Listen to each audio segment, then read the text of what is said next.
113주 빌보드 차트에서 1위를 차지한 기간 16억 장 전 세계에서 그들의 앨범이 팔린 장수 21곡 빌보드 싱글 차트 1위를 차지한 곡수 3,000명 이상 이 밴드의 한 곡을 리메이크한 가수들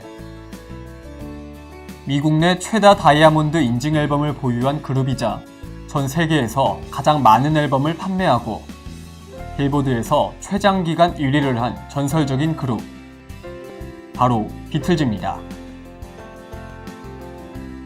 팝음악의 역사는 이들의 등장 전과 후로 나뉜다. BBC의 라디오 프로듀서 빅 갤로웨이의 말입니다. 여기서 말하는 이들 바로 비틀즈입니다. 존 레논과 폴 맥카트니, 조지 해리슨, 링고 스타 이 4명의 청년들로 구성된 비틀즈는 1960년대부터 지금까지 음악은 물론 문학과 미술 등에서 큰 영향력을 행사하고 있죠. 국경과 세대를 초월해 사랑받고 있는 비틀즈. 그들이 걸어온 발자취를 따라가 봅니다. 1957년 항구 도시 리버풀.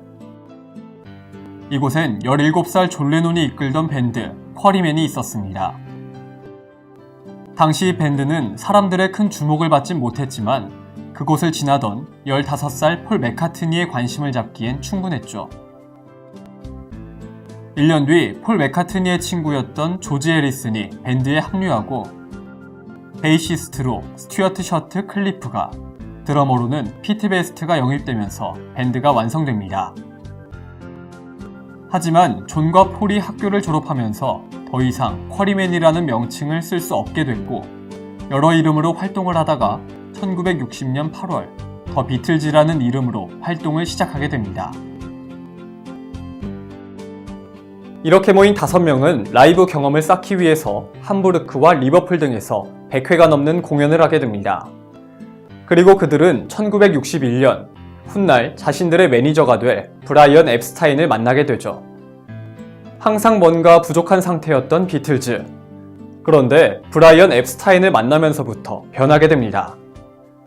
헤어스타일이 변하고 정장을 입게 되고 바로 지금 우리에게 가장 익숙한 모습의 비틀즈가 바로 이때 완성됐다고 할 수 있습니다. 그리고 이때 비틀즈에게는 또 하나의 변화가 생겼는데요.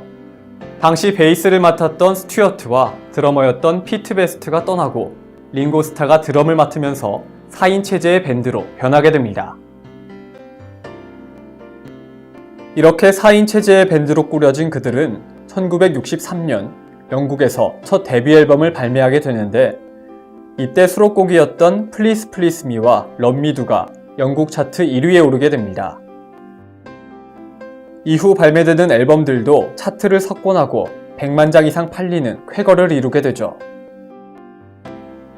이렇게 유럽을 달군 비틀즈의 인기는 태평양을 건너 미국까지 전해졌고 1964년에는 비틀즈의 노래 5곡이 빌보드 싱글 차트 1위에서 5위까지 차지하는 기록을 세우기도 했습니다.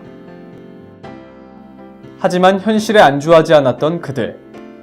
자유로운 음악 형식과 편곡을 시도해 발라드풍의 예스터데이를 선보였고 복잡한 리듬의 페이퍼백 라이터, 동요풍의 옐로 서브마린, 사회적 메시지를 담은 엘러너 릭비 등을 만들며 음악적 스펙트럼을 넓혀나갔습니다. 그렇게 60년대 초중반 비틀즈는 승승장구했고 영국의 국위를 선양했다며 엘리자베스 여왕에게 훈장을 수여받기도 합니다. 하지만 누구에게나 그렇듯 비틀즈에게도 위기는 찾아왔습니다.